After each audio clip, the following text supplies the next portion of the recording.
سلام، امیدوارم که خوب باشین همگی. امروز روز تعطیله و من میخوام برم بیرون. یهویی تصمیم گرفتم که قبلش بیام یه ویدیو بگیرم خیلی خودمونی و یک روتین پوستی که هر روز انجام میدم. قبل از انجام آرایش روزانم براتون به اشتراک بذارم. یه آرایش 5-6 دقیقه‌ای هم میکنم، اونم براتون ویدیو میگیرم. با من همراه باشین. سرم کلینیک که من هر روز ازش استفاده میکنم. خیلی هم دوستش دارم چون خیلی برای منی که پوستم خشکه کار میکنه.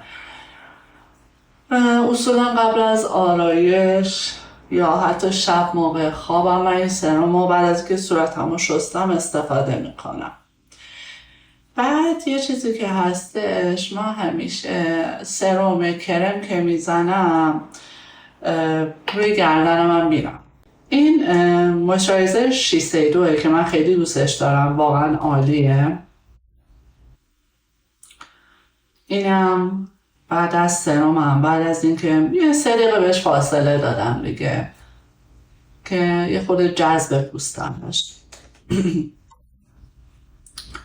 اینم کاملا پخش میکنم روی پوستم.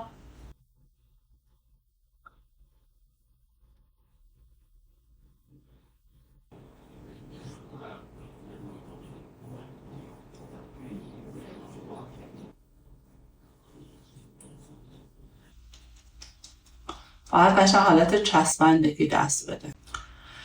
آی کریم دکتر جان مخصوص کسایی که به نظر من زیر چشم یه مقدار تیرگی دارن زیر چشمشون، واقعا کار نکنه. قشنگ روشنایی زیر چشم رو، روشن شدنش رو بعد از یه مدت کامل میبینی. من اصلا یه خودم دور لبم میزنم چون من دور لبم هم یه خود سیاهی دارم. کمک میکنه واقعا. خب مرحله بعدی مرحله ضد آفتابه که من همیشه زیر در واقع آرایشم ضد آفتابم میزنم. ضد آفتاب من شیسیدو هستش که اینم واقعا میگم توی ضد آفتابا خیلی ضد آفتاب خوبیه، تعلیقم نمیکنه و راحتم باهاش، سبکم هستش. من توی آرایش‌های روزانه‌ام اصولاً کرم پودر استفاده نمی‌کنم. میام از یه تینت استفاده می‌کنم. تینت لارا مرسیه که خیلی هم سبک، خوب، عالی. حالا از قسمت رژ دونم خیلی این براش واقعاً عالیه و خیلی خوب پخش می‌کنه. یعنی با یه تینت من همه کاری می‌کنم.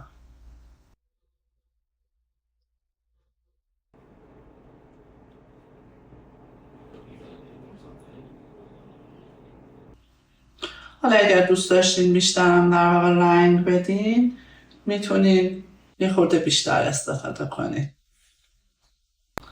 یه تینت خیلی عالی که خیلی هم دوستش دارم همین شگلمه که من عاشق رنگ صورتیم و اینو میزنم و روش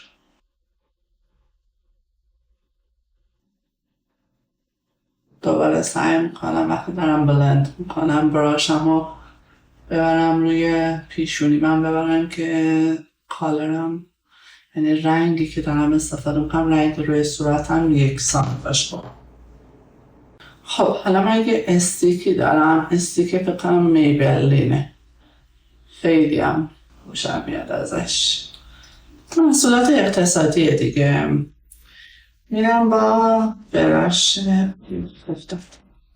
با این یکی براشه که محسوسات یه خودم کوچیک تره برای کانسیلر نمیخوره اینطوری.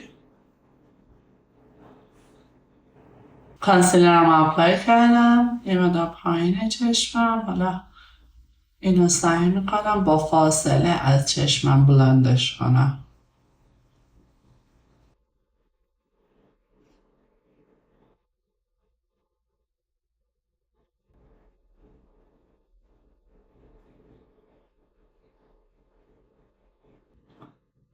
و حالا خیلی نرمه. حالا در مورد کانسیلری که من استفاده میکنم، برخلاف اینکه خیلی ها با این برند مشکل دارن و دوستش ندارن و براشون کار نمیکنه، من کانسیلر من خیلی برام کار میکنه و به هیچ عنوان اصلا زیر چشممو خشک نمیکنه. نمیدونم برای من چرا اینطوریه، چون خیلی ها اصلا 90% کلاینت های من با این مشکل دارم.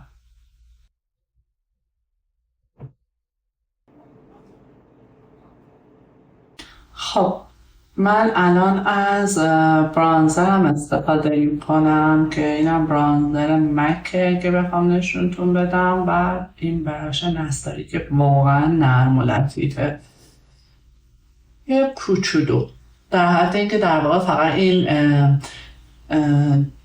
اینو خشکش بکنم، نه اینکه حالا خیلی هم رنگ بدم چون نمیخوام خیلی.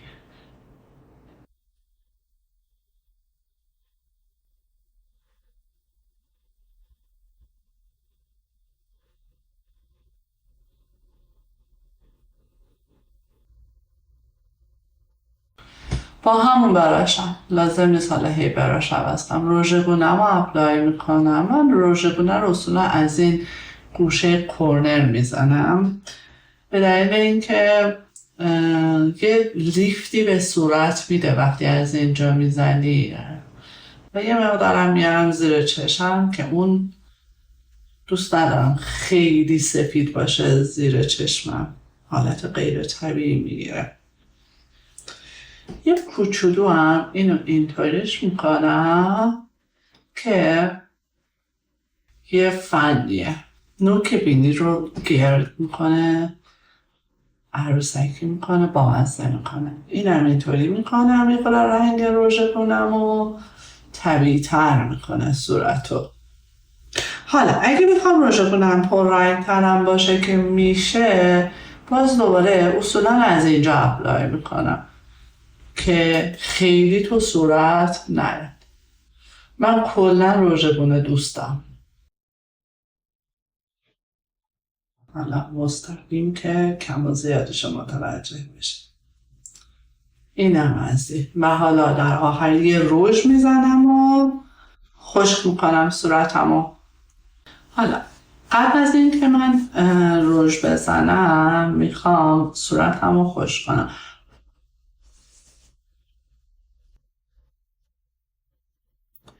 از پودر فیکس اسمش یادم میره چرا، لارا مرسی استفاده میکنم.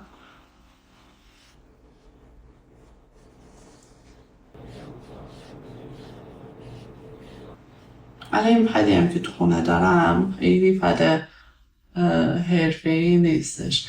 بعد من یه چیزی رو، یه فنی رو برای خودم دارم اینجا. در واقع وقتی میرسم به زیر چشمم پودرم تموم شده دیگه، پودری روی این نمونده که خط نندازه. این خیلی برام مهمه که زیر چشم خط میافته و روی این خط و کرم پودر رو اصلا همه چی قطعاتی یه چیزای کثیفی از آب در میاد. ولی الان اصلا هیچ خطی میبینی نیستش. این آرایشی که من امروز انجام دادم کلا شاید 5 دقیقه وقت منو گرفت. با این مداد باشه 2 تا ابرومو پر کردم چون که شکستگی دارم از بچگی و رژ لبم زدم. اگر سوالی دارین توی کامنت ها بپرسین.